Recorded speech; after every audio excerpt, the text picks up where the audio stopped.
you very much for this lightning talk, and we'll continue with Nuxt and client-side versus server-side rendering.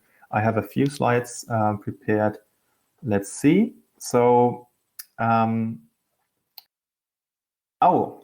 this one, yes, of course. So Yuri and I, we thought about showing this planning draft, how the next few lectures should look like. So this is preliminary.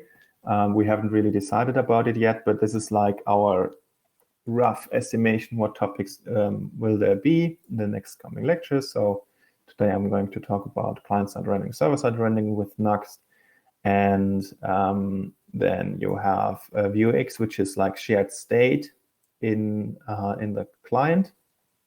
And at the end of the semester, we would like to focus a little bit more on advanced CSS and certain CSS frameworks or component libraries that help you to build really nice and appealing user interfaces. Yeah, so the last exercise will just be 5 points and only 1 week, a little bit smaller, but I think that should be okay. And oh yeah, and there was one external lecturer, Greg, who's going to tell us a little bit about Tailwind. People are still writing in the chat, so any questions regarding that? The exam is on, well, that's what I mailed with the university administration. According to the mails, it's 10th of February.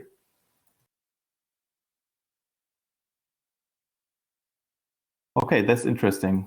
In the LSF, someone's writing in the LSF is 27th of January. I actually looked yesterday in the LSF system, and it was just telling me online exam with no date.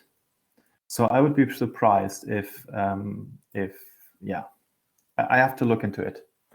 Maybe you are right and I'm wrong, and then I have a serious problem because it's like that would basically mess up our planning a lot.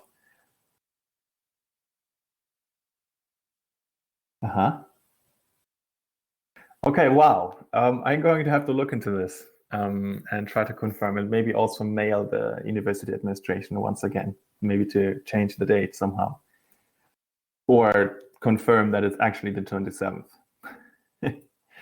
Okay.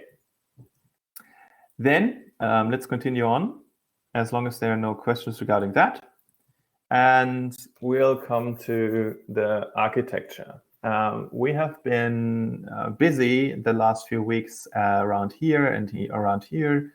And most recently, we were talking about the database. And now we're like coming up the technology stack once again. And we'll focus a little bit on the front end side.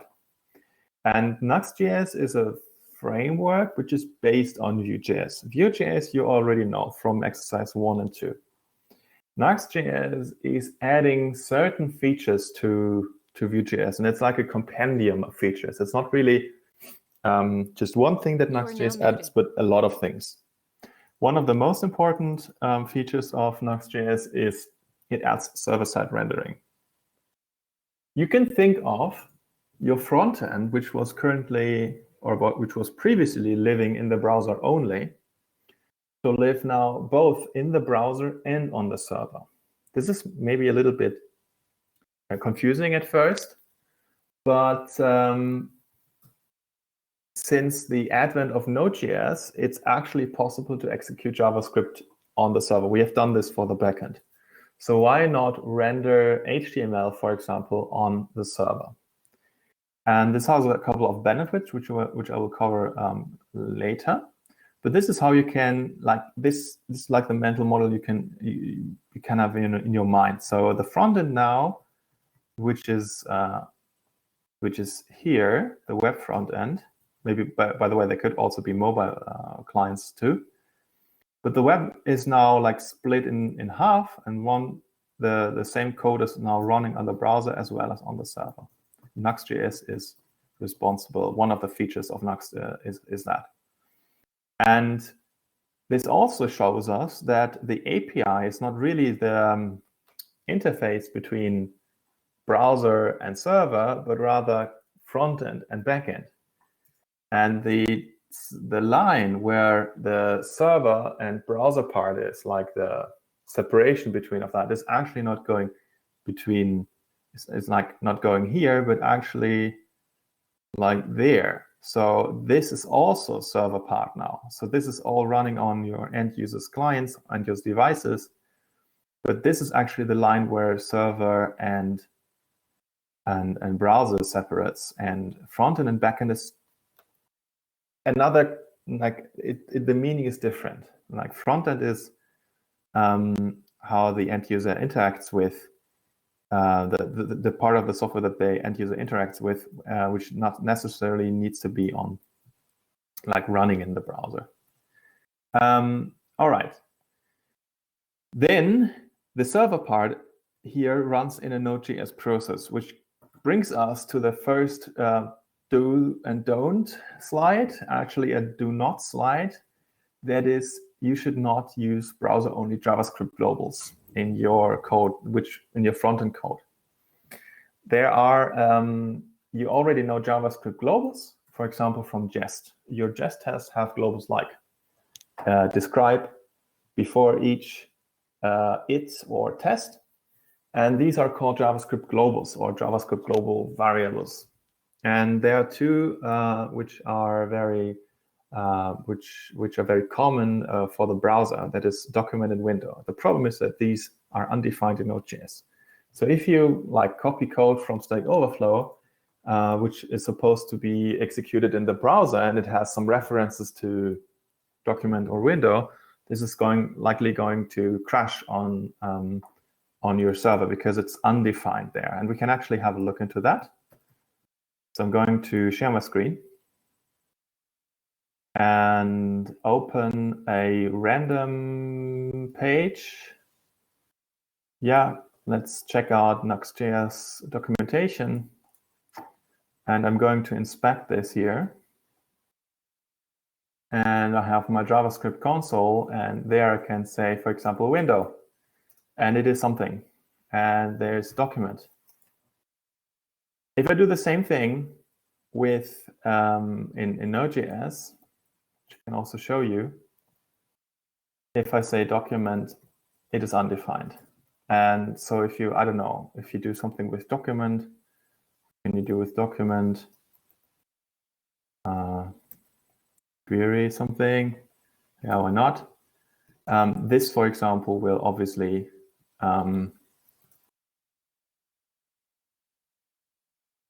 it will first of all make a syntax error because I was copying too many things. Yeah,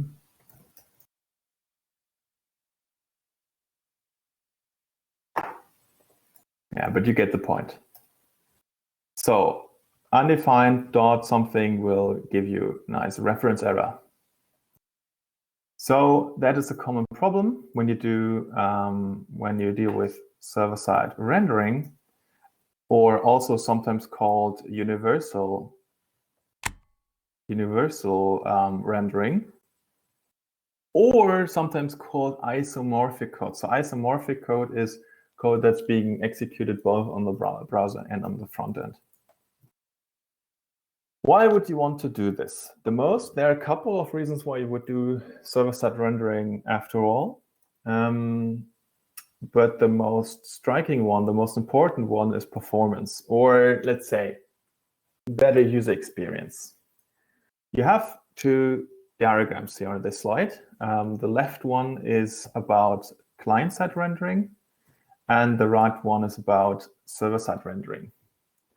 And what happens is that you can take a timer and have certain metrics. You can see them in, for example, the tool that we're going to use for the homework, Lighthouse. So they have, for example, time to first byte. That is the first, the number of time after the browser receives any data from the server, time to like first paint and first contentful paint, so the time when you can see content on the browser in the window, and time to interactive. That is when you can interact with the site. And it is the problem is that with client-side rendering only, you go to the website, you download the HTML, then the browser has to download the JavaScript code, and there's a lot of time in between. And for this period of time, what the end user will see is probably a blank page, or maybe a loading spinner or whatever, just a blank page, because for the loading spinner you might need JavaScript as well, because the browser has to wait for the JavaScript to be downloaded, which is necessary, which is the dependency to render the page, right? So you don't see anything, and obviously also the user cannot interact with the page anymore. And if you also do server-side rendering, what you actually do is you send the initial request to the server. The server is trying to pre-render the page for the client and send that back to the client, and the client can already display the page. Then, in the meantime, the client is downloading the JavaScript, which is then required in order to render the page. And what I want to show you with this is that you have the benefit of this, like doing both, is like rendering this page on the server and on the client, is that you can optimize for the first contentful paint or first paint.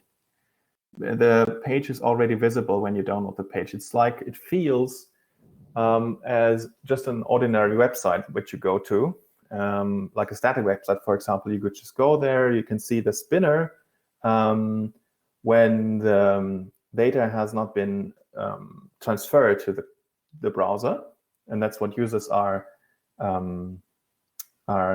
used to. So I'm talking about the loading icon at the top of the tab, so not a spinning icon inside the page, but in the browser UI, in the browser GUI or whatever. And as soon as that is done, you see the page. But with client-side rendering, you would see delay when not all the dependencies have been downloaded in order to render the page. And that's sometimes really bad user experience, because people think, okay, what's going on? Why it's taking so long? So if you see the page, you can also already read, and in the meantime, the end user will not even perceive that the browser is still busy. And that is what usually gives better user experience, right? What I also want to show you with this diagram is that there's also a drawback from this, because you have to render the page twice. And in total, this might be slower, right? You have more things to do. So this is like, you can see there's a small difference here. There's some execution time necessary on the server, and this might slow down the total, the absolute number of seconds needed until you reach until time to interactive. Does that make sense? It's time for a poll, I think. First one this year. Does that make sense so far? And I can already see some messages in the chat. Yes, so there's one question. Why do we need to download JavaScript in the server-side rendering scenario? That's actually a good question. I will come to that. Interesting. So a couple of people still have problems. That's a good question, first of all. So someone was asking the question, why do we need to render the page if we do server-side rendering? What you want to do, for example, is that you want to have a snappy desktop, similar user experience once everything is downloaded. For example, you can navigate to a different page, but the browser will not make another HTTP request, because the browser has all the necessary libraries in order to render the page already. So what the client does is it will call at most an API, or maybe not even that, but it will not make a full page reload. That's the point here. And that's much, much faster. And obviously, that is then like client-side rendering. So you have to think of this as, and this is happening before the client can take over. I hope this explains the matter here. Like, after some time, the client can render everything on its own. Does that make sense? Does that answer the question? Can you? Yes, it answers the question very well.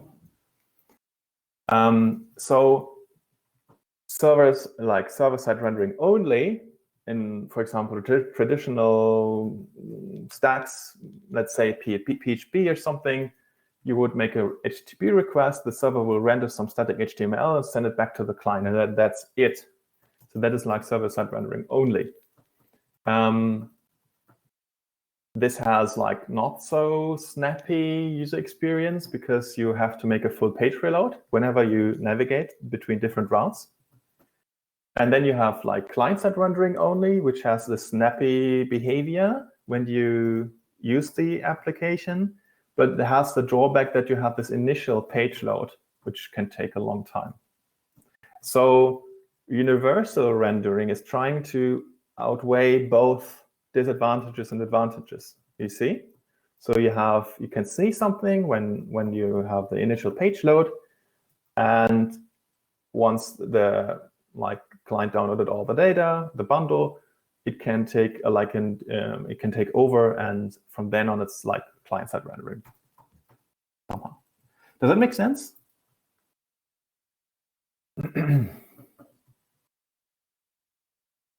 No one is writing anything, but I hope I explained it in a reasonable way.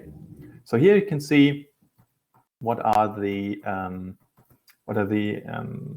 advantages.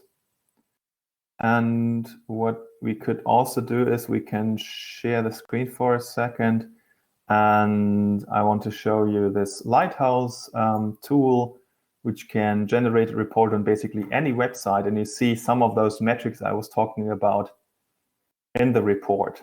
So for example, first contentful paint, or time to interactive. This is something you're going to use in the homework as well. This is integrated in Chromium, and I think there's also a standalone version of it.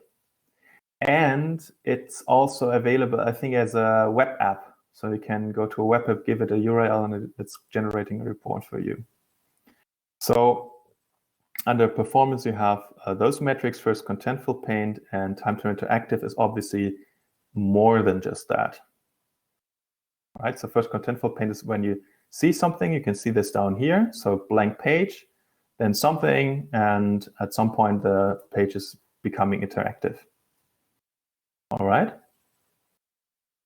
By the way, I didn't know, but I find it funny that this is also a progressive web app, which is also one of the deliverables of the new homework. So this one, for example, would pass our homework because it registers a service worker and so on. So you have to look into this section when you do the homework. Good. All right.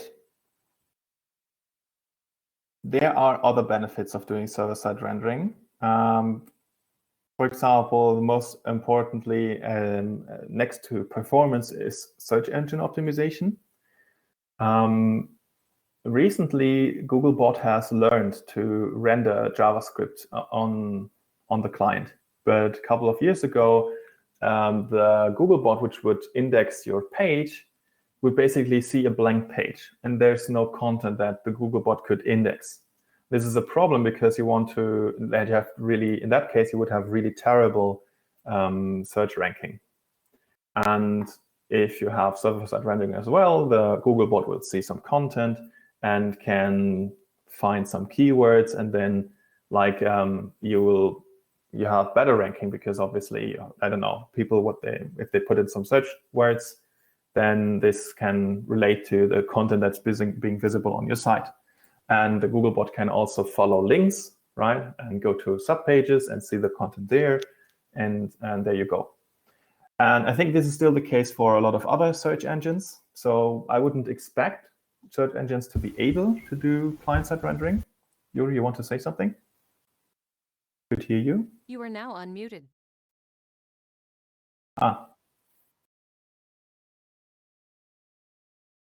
Yes. Can you read it out loud? Or actually, I'm not sharing my screen, so I can actually read it myself. You are now muted.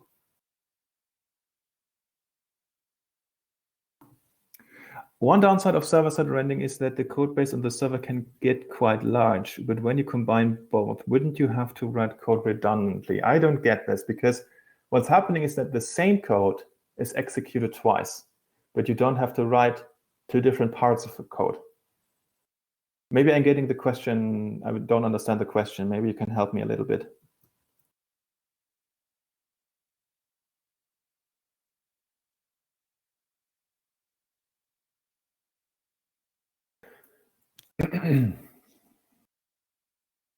No. They have the same code base. That's fine. So that's the point here.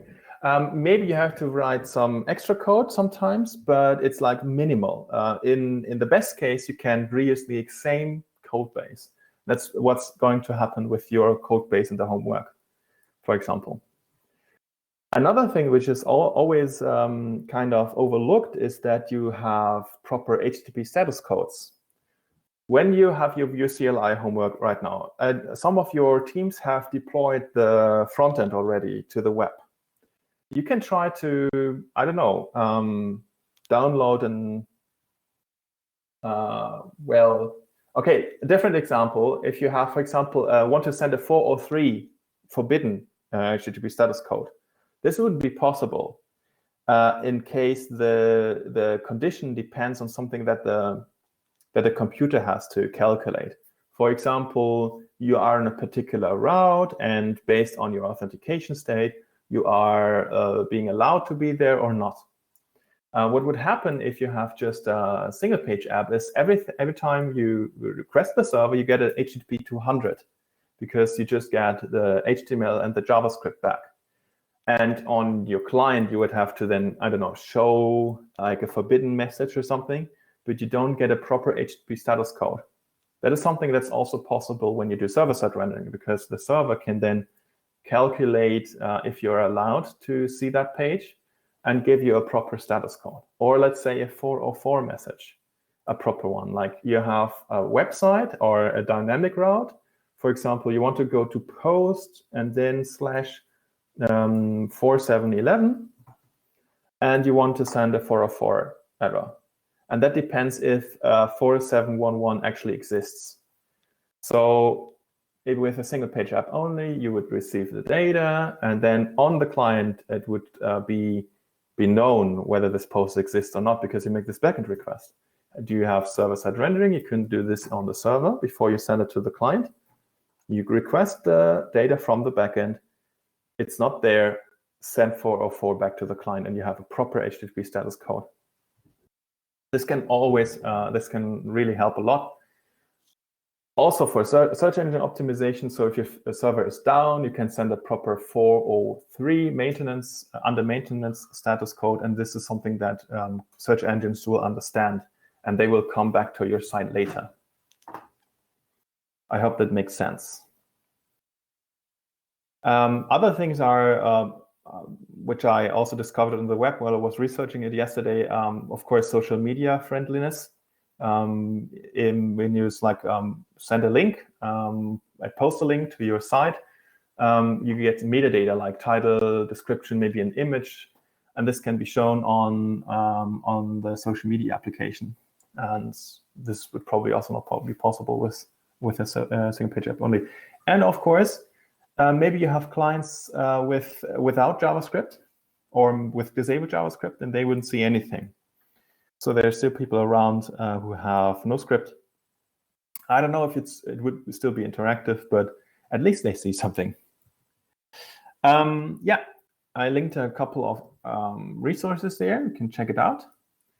And then I want to talk about yet another topic. So this is now universal rendering, client side and server side. And recently there was a trend, which is called the jamstack.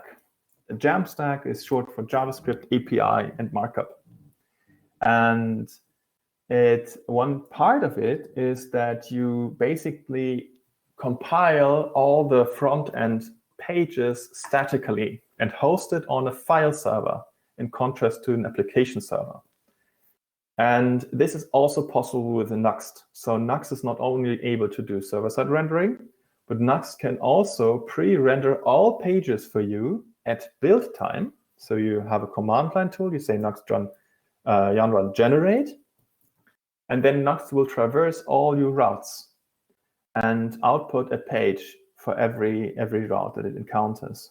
And then you just have a bunch of static files, and then you can upload it to your favorite file server. This is also possible. So it's similar to a universal rendering, just that the server at build time will be executed, and you don't have to like deploy a Node.js server in production. Just as file server is enough. And your browser, the code and on the client side will run in the browser at runtime, obviously. And this is possible. That's also quite nice. I copied some benefits of the Jamstack from this site, Jamstack what the fuck. And I think the benefits here are like, I just basically copy pasted them because they explain it perfectly. What is better with this kind of architecture? Obviously you have faster performance because serving out static files is so much faster. It's more secure because at least for the front end, you don't have certain resources running like this Node.js process, or maybe you don't even need a database, then you don't have that anymore. So it's way more secure. If you have a backend, you have to worry about the database in the backend, of course. And it's a lot less expensive. So hosting static files nowadays is really cheap, or sometimes even free. For example, Netlify gives you free static hosting.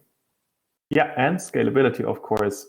It's trivial to scale this front end because it's just a piece of static files. You can have like a CDN network, and this is like taking care of those requests.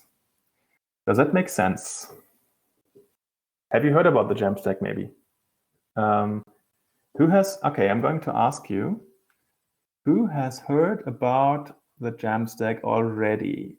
True or false? You say true in case you have heard about it before. Well, that's interesting. It's a really new topic to you. I thought it's like something at least half of you have heard of. Okay, no one is, yeah?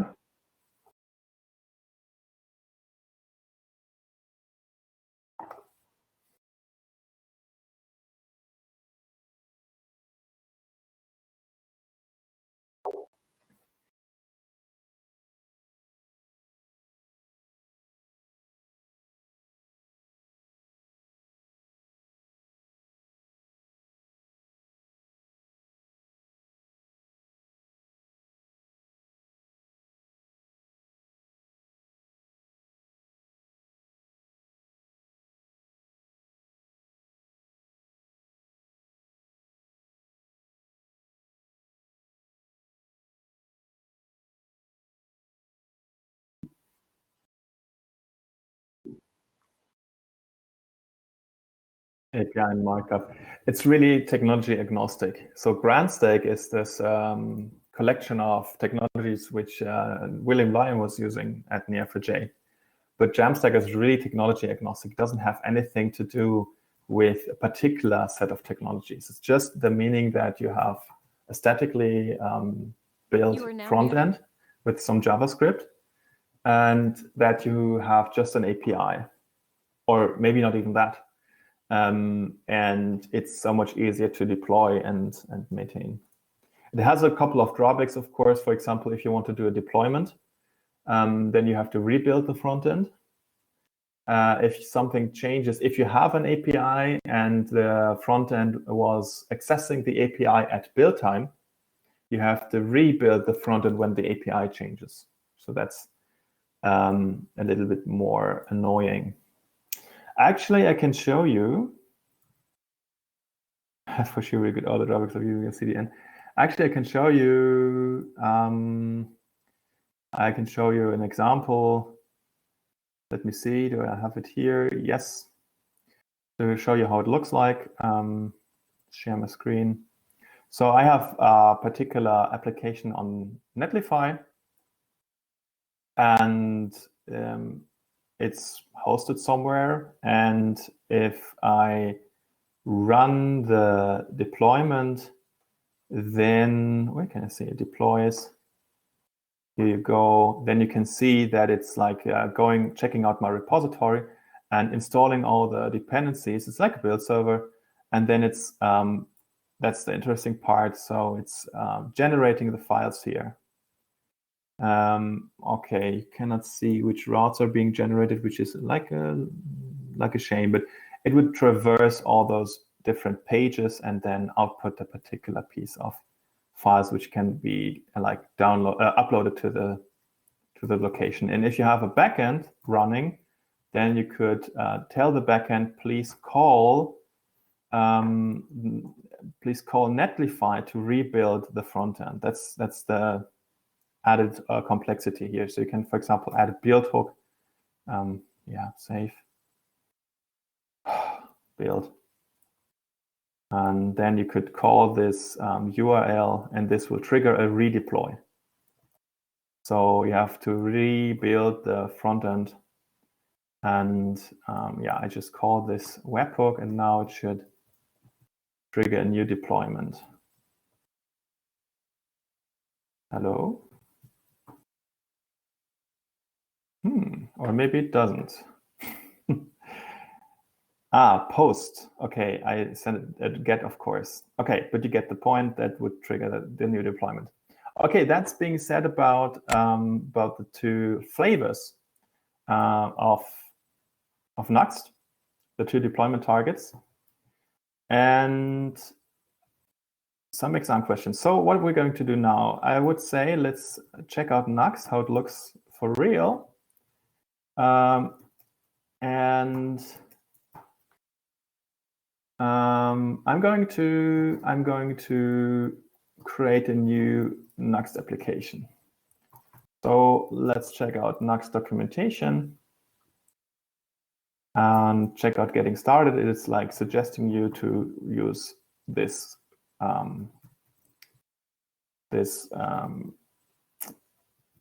code here. I'm going to run Hacker News, of course.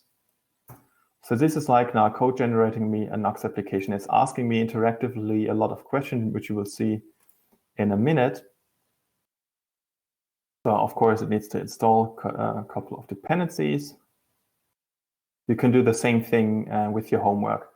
This command will create a new folder called Hacker News. And since you have the web app folder already, we asked you in the homework to copy the components from your web app folder into the new folder. So yeah, Hacker News is fine. I'm using JavaScript and using Yarn, that's obvious. For now, I'm not going to use a particular UI framework, but what I'm going to do here is, okay, yeah, why not? This is a framework for like an HTTP call framework. You don't actually need that so necessarily. But for the homework, I was asking you to create a progressive web app, which is like an installable app. And yeah, why not content? Oh, okay, well, just use all of them. Yeah, of course. So these are my linters. You all know ESLint or Prettier. This will add some Git hooks that will be run when I commit. So if I cannot commit anymore, if I check these boxes here, I will not be able to commit unstaged. Sorry, I will not be able to commit unlinted files anymore. And there's also a commit lint, which is like linting my commit messages. Testing framework, we want Jest, of course. And this is like the interesting part. So I can disable server-side rendering if I choose single page head. So something I don't want to do. I think I would, and this is obviously server-side rendering. I think this is server-side generation. I guess this refers to static compilation. I'm not 100% sure. And this is like the interesting part. And here I have two options for the homework. You can either choose, I want to have a Node.js process running. This would mean you would have to, I don't know, need a VPS server or container environment, but certainly a Node.js process, like an application server, which is running your application when you deploy it, which will render the page, or which will do server-side rendering at runtime. So that's like the difference here. If I choose this, This means I can render all pages at build time and just basically deploy a set of static files. So for now, I'm going to choose that one. Here, I'm also saying, yes, why not? Semantic pull request, cool. This is, or maybe this is the commit message linter. I don't know. Okay. And the depender bot. Depender bot is a service which will update my dependencies. I think you found a lot of notifications in your inbox, in your email inbox.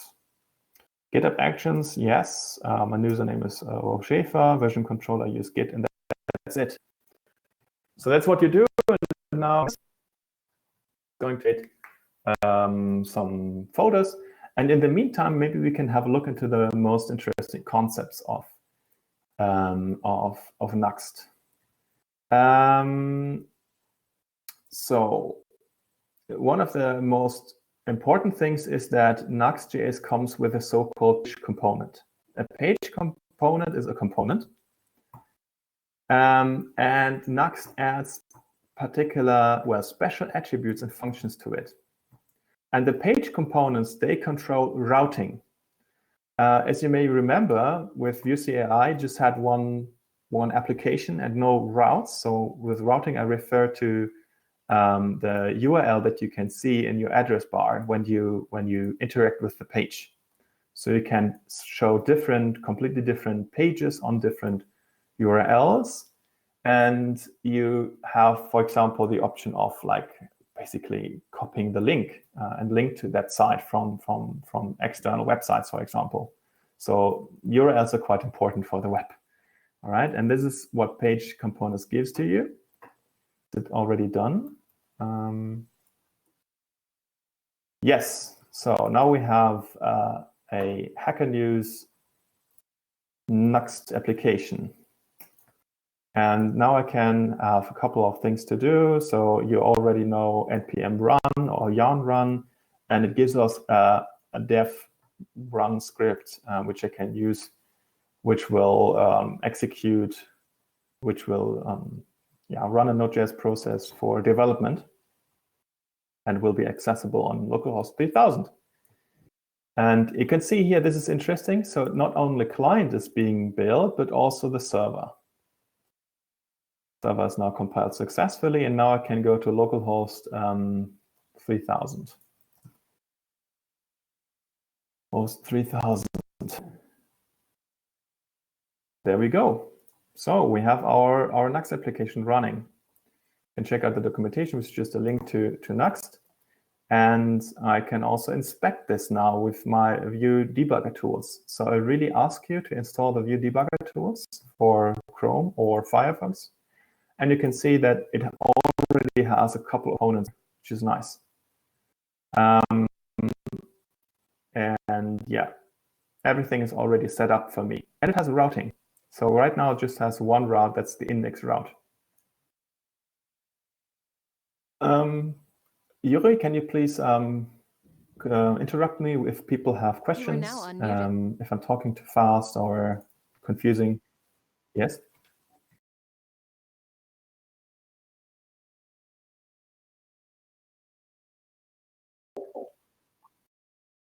No.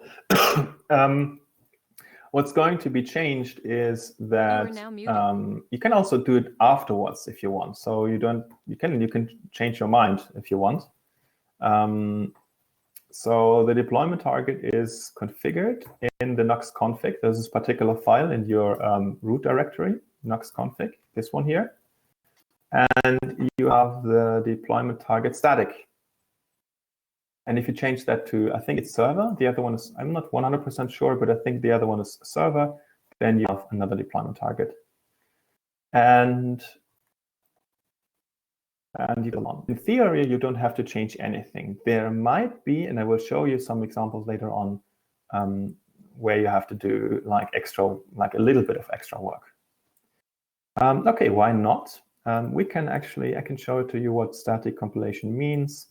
If we go here and I say yarn run, and then there is another one called generate, right? Nuxt generate will output the static files for me. So this is now going to each page and compile the page and output static HTML. I think it's doing it sequentially now. This one was in parallel. It is now doing it step by step. Come on. Not so much code. There we go. Now I have generated my page, and the HTML is in the dist folder. And this is the folder that I can just upload to any file hoster I want. In order to prove that to you, I can always run any file server, for example, HTTP server. That's just a file server which is now serving the current folder on port 8080. So I can go to 8080, and there we have it, the same thing, right? So this is now static HTML, and also View Inspector doesn't work anymore. And here you can see the static HTML which is being generated. All right, so this is not client-side rendering. It's like just a piece of HTML. Nice. We'll come to that later. Okay. I told you one of the most important things of a Nux application are the page components. If you look into the... Yes?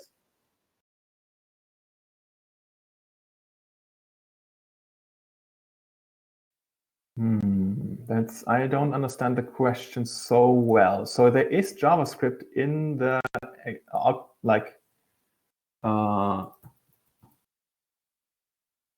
are people talking about the JavaScript here, which is the JavaScript libraries, which are included in the HTML? So this is actually easier. Okay, I have to start the file server again. I'm sorry. I closed this. cd dist, HTTP server, and then current folder. If you go to network, you can see that there's also like JavaScript being requested here. This is all JavaScript, and this is the code that is necessary to render the website client side. All right. So if I would have links, I wouldn't make another full page reload anymore, but the client would be able to render this client side. Does that answer the question, maybe?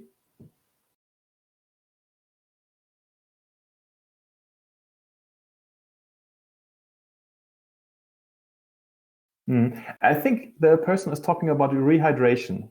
So rehydration means you get the piece of static HTML, and then this HTML is then reused in client-side rendering. And this this procedure is called rehydration. Maybe that's what the person is talking about, like booting up JavaScript vs on the client, which are reusing the server-rendered HTML DOM. Is that like the question, if that's actually happening, maybe?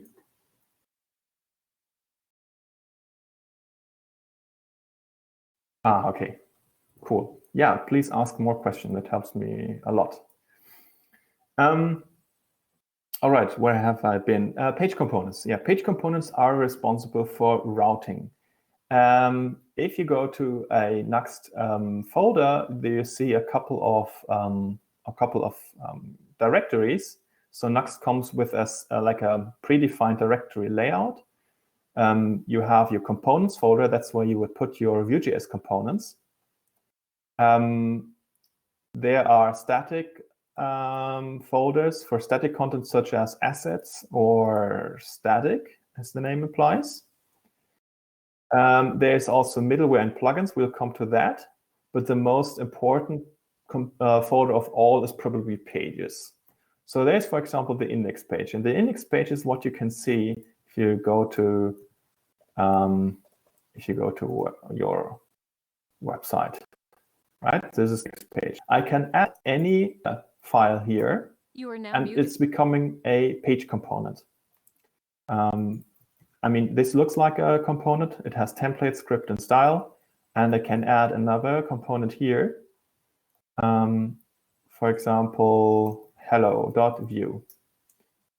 And where was it added? There. And say template h1 hello systems development and frameworks and template. And based on the file name, I have a different route. So index route refers to such just like normal HTML to the slash route, and hello will have /hello. So if I go to /hello, I see hello systems development frameworks, right? So this is nice that my directory layout or my files, how they are organized, kind of define how the routing should work. And yeah, so we were talking about static compilation already. Okay, no, we'll come to that later. So first of all, routing. What's also interesting about it is that I can have subfolders. I can have a folder called posts, for example. And in that folder, I have another page component called ID. So the underscore ID is special because it's a so-called dynamic route. So first of all, let's write something here. Template hello from post page.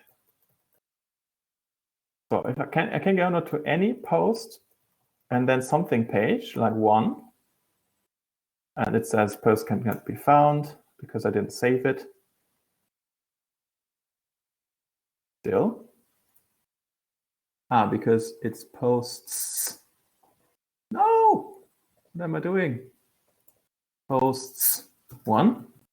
Hello from post page. So this here is like a wildcard. If I add the underscore to it. And I can also get this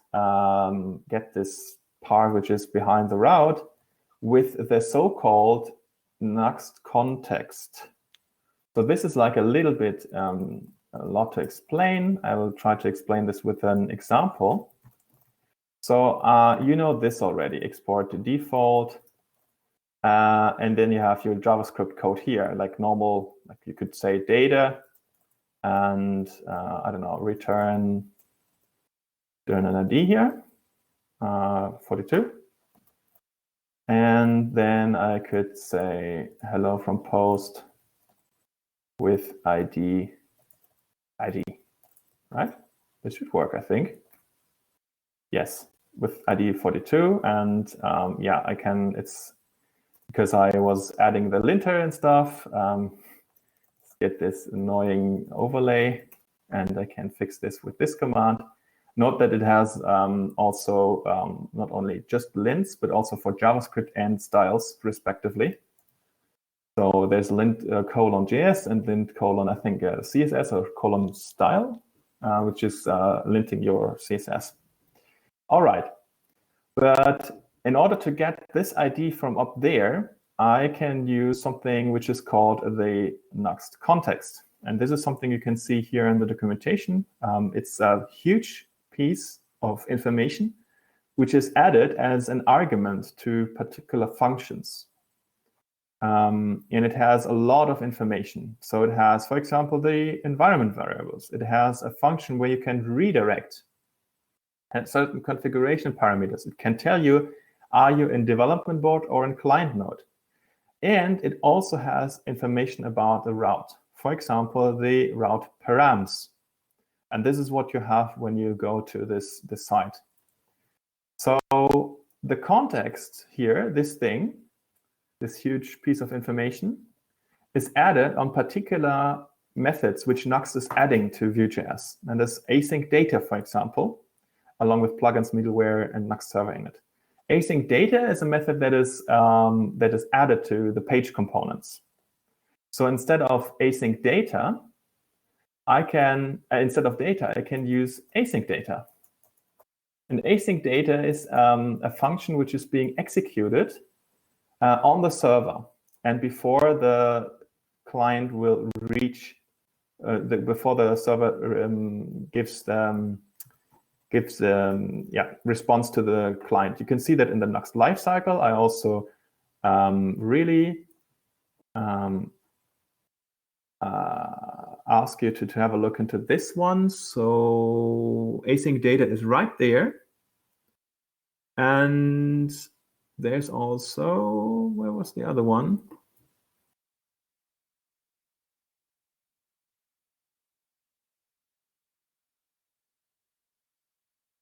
There was another nice view about the life cycle.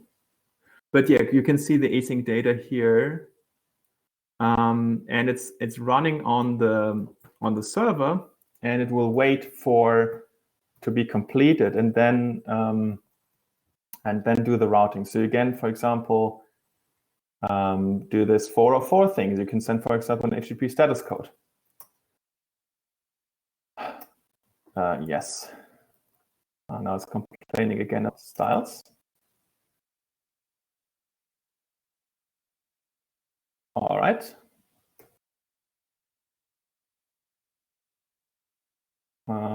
What's wrong?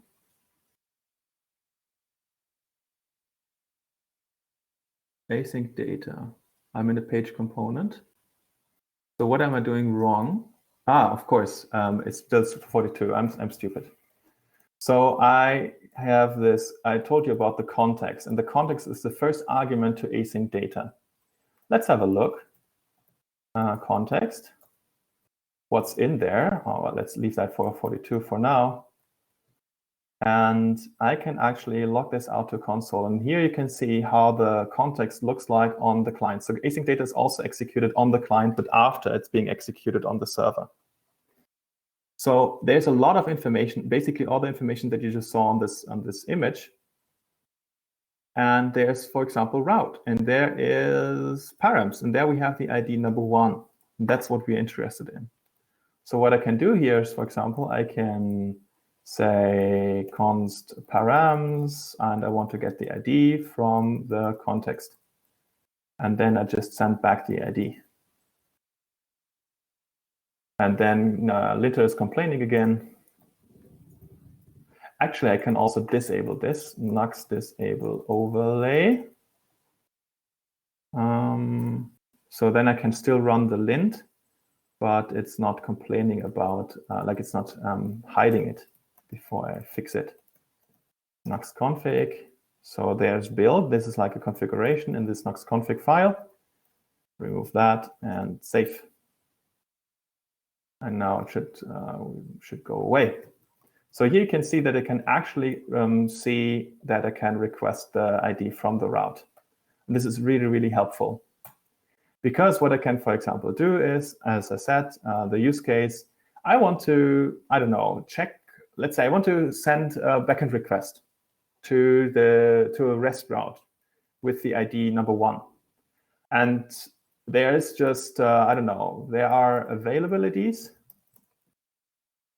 IDs, that is 1, 2, 3, and everything else is not available.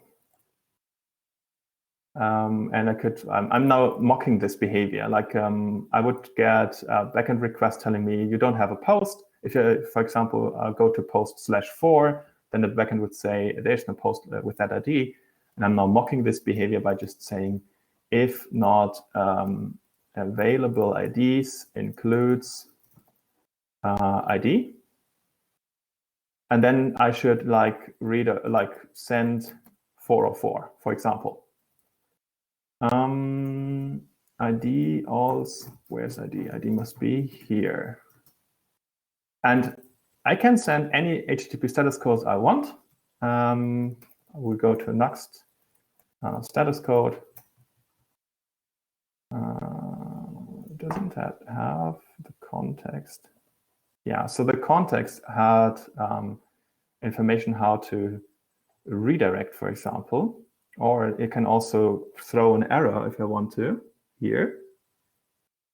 So let's throw in 404 error. So it says it's a function, and it receives params, and the params should have status code and message. No problemo. If availability not includes ID, then error, context error.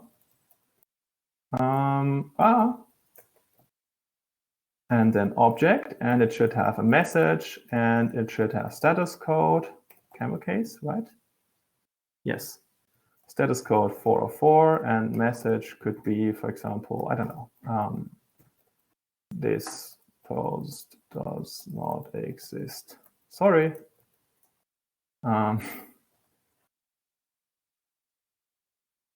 Like that, and comma. Yeah. I want to save that file. Okay, fair enough. So this still works. Nice. This works. This works. But this gives me a nice 404 message. And not only that, if you check out the network tab, you can see that the actual the status code is like this, right? So this is how you can, for example, use async data. Does that make sense? And do you see also that this is not possible with just a normal single page app? Because you want to do things before you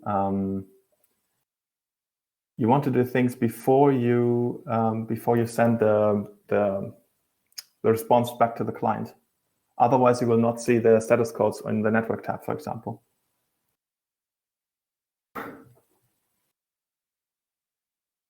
Jesus, that's a lot. You are now unmuted. How many persons? Okay, still people talking about the homework. Nothing related to the lectures, as far as I can tell. But please ask questions, always.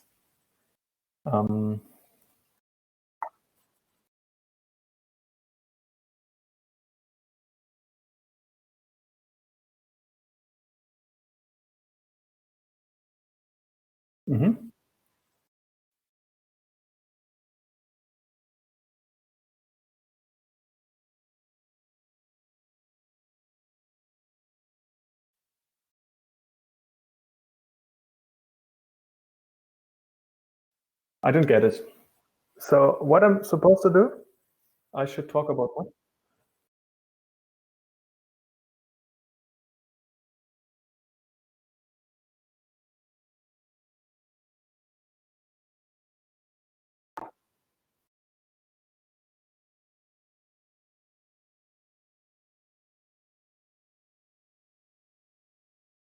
Yeah.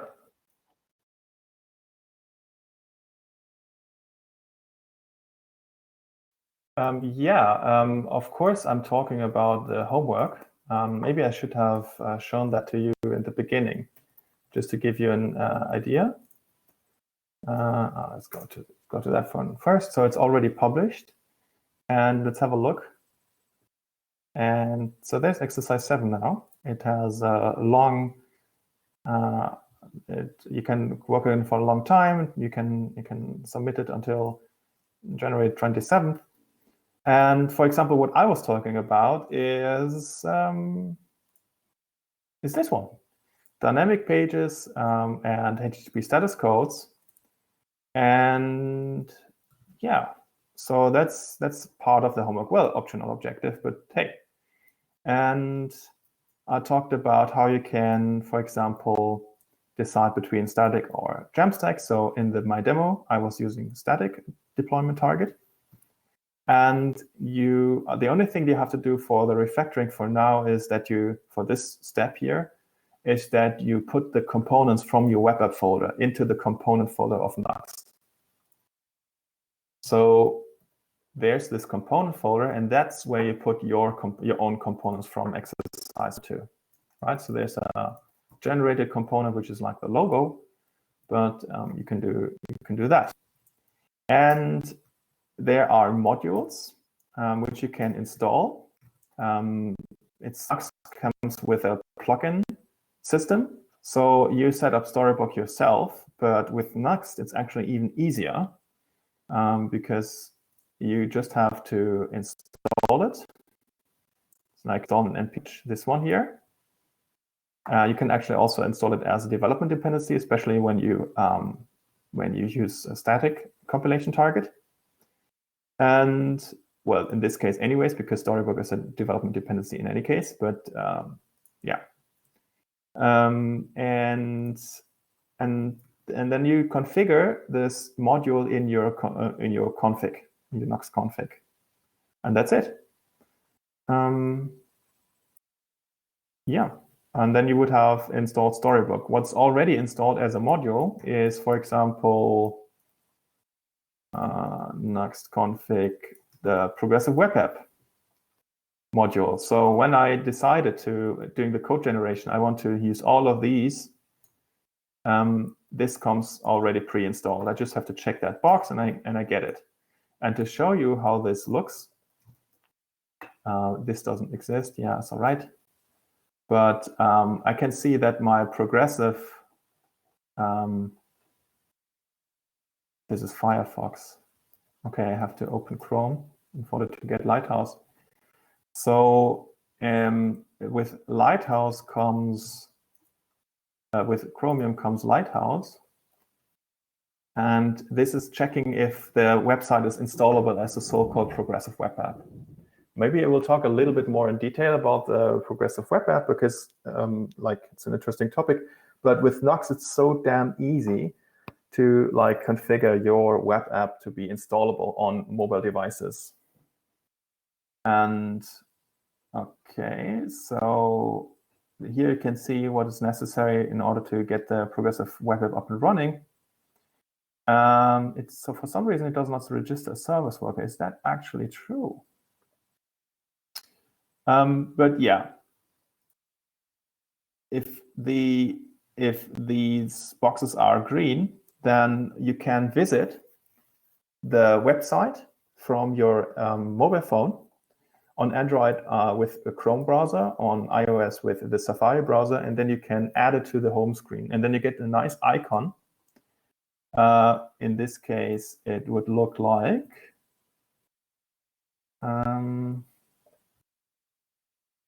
it would like this icon. So you get this icon to your home screen, and then you can run the web application just like any application, just like a native application. For the end user, most often it doesn't make a big difference if the app is a native application or a web application, because it's if you're lucky, then the difference is not noticeable. So this is like a nice way how we as web developers can also like deliver something like a real application, like a real mobile app. And yeah, I just wanted to show you that because it's so super easy to just install it. That's one part of the homework. This one, right? So that would give you this star. Yuri, maybe more questions?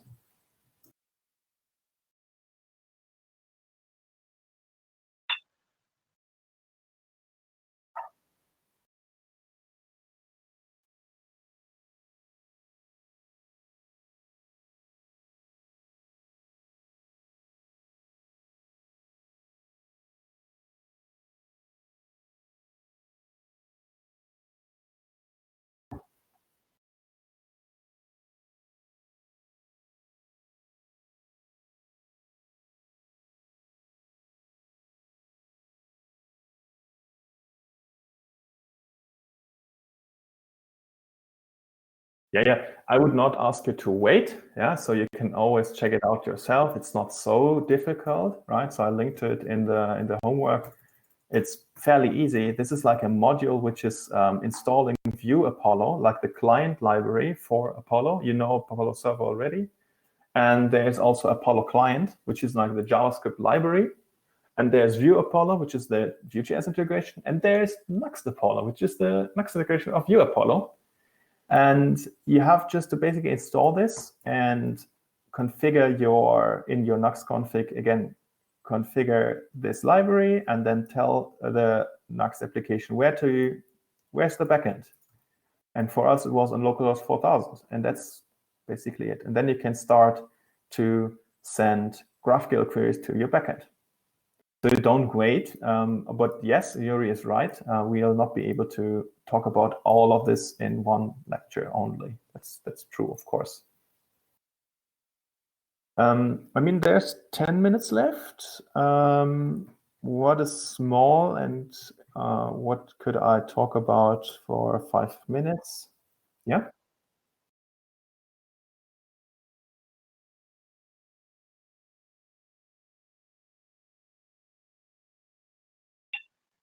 Yeah, the problem is I don't even know because on my calendar it's the February the 10th, and some of the students reported that in their LSF system it's January the 27th.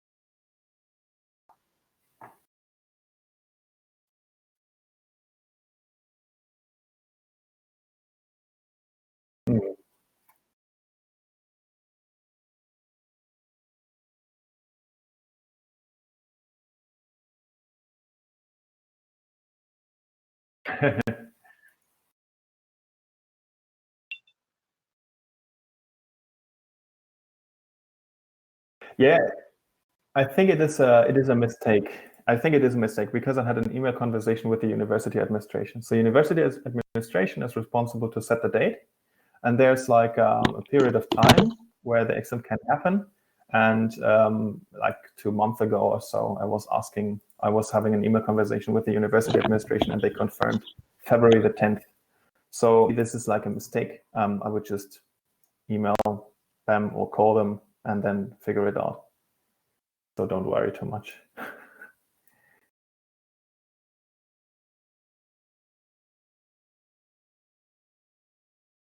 Yeah, I'm 70% sure that everything is just right. It confuses me that the date was not changed in the LSF system. And I will contact them again, ask them what's it about, and if this is a mistake. Okay.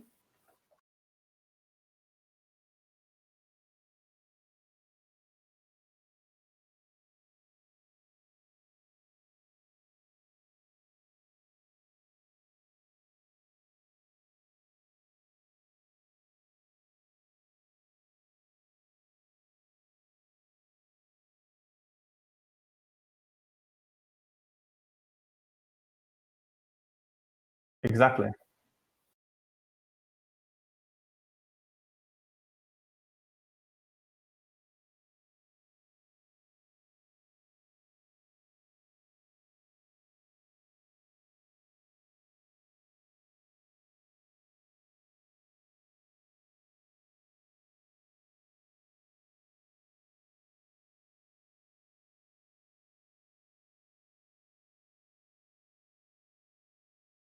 Yeah.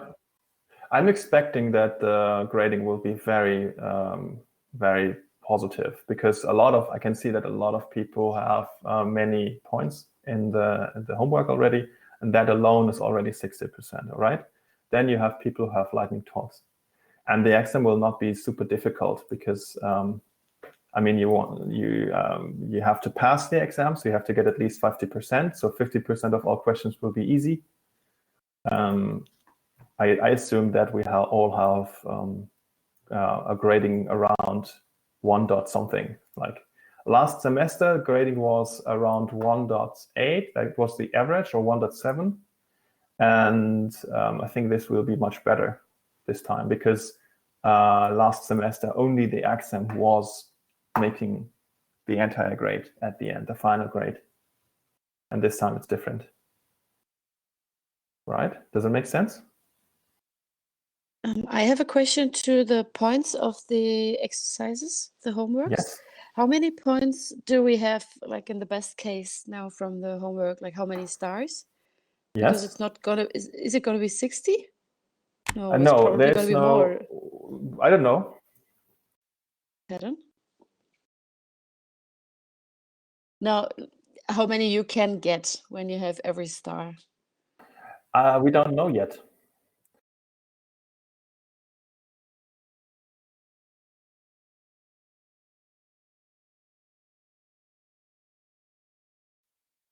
The 8th one.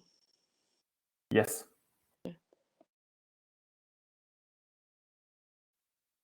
Yeah, I think we added 3 stars here. So this one has unusually 13 stars, plus the 0 exercise, that would be 2. And then it's like adding to some nice flat like number, you know.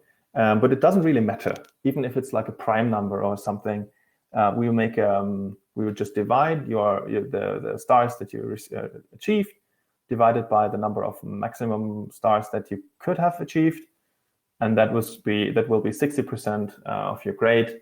And there's a lot, like you can, if you have the lightning talk, if you do all the homework and you do the exam, you can get at up to 115%, and 100% is 1.0 as a final grade.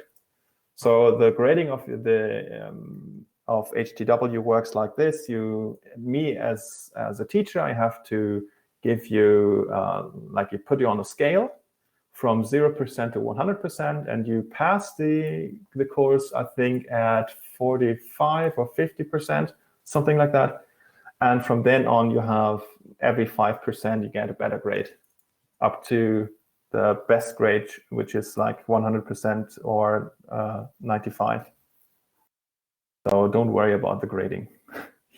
I don't think there will be any issue with that.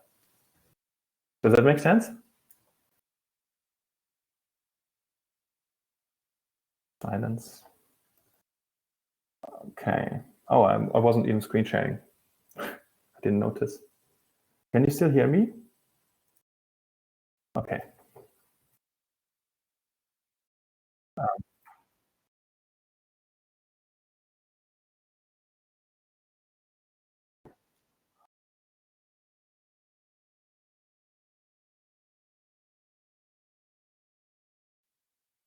Yeah, I'm pretty sure that it's 10th of February, and it's just a mistake in the LSF system.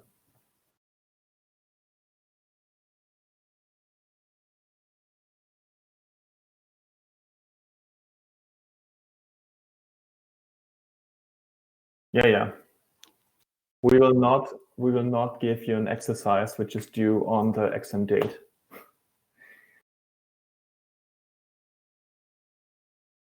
Yeah.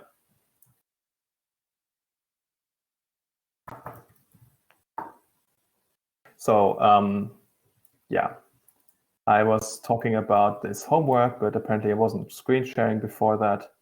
In this lecture today, you saw how to get this point and this point, and we talked about the Lighthouse the Lighthouse developer tool, and you get this point.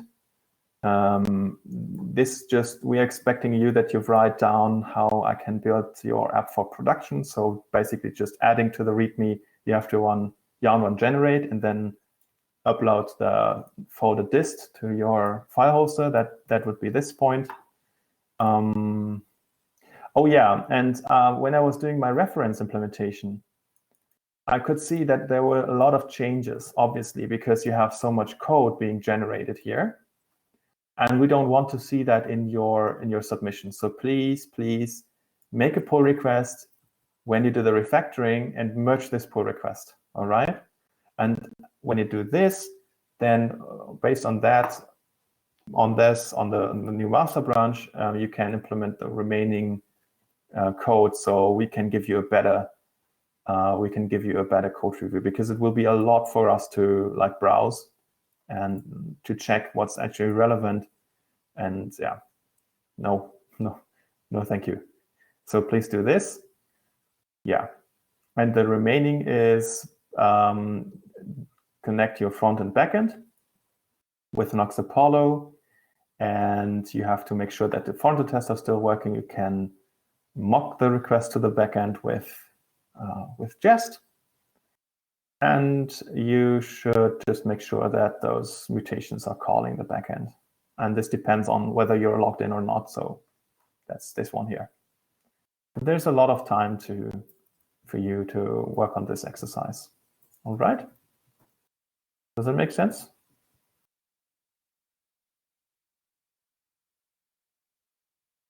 Silence.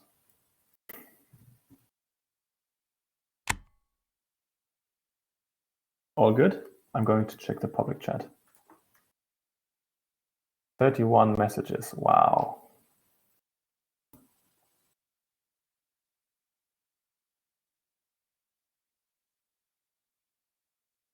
I think these questions have been answered.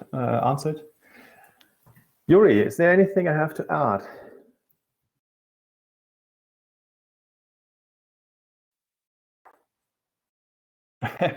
Yes.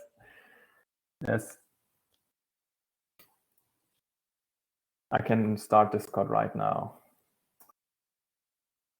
It's a lot for me to pay attention to, like switching between those teams and then also checking the messages in the meantime. But you're right. I could get better. I could improve on that one. Okay. Well, it's now 3:30, and I would say let's call it a day. And we see each other in the seminars. Right? Or is there anything more? Any more questions? Doesn't sound like it, so I would say I'm going to stop the recording and we see each other in 15 minutes. Bye.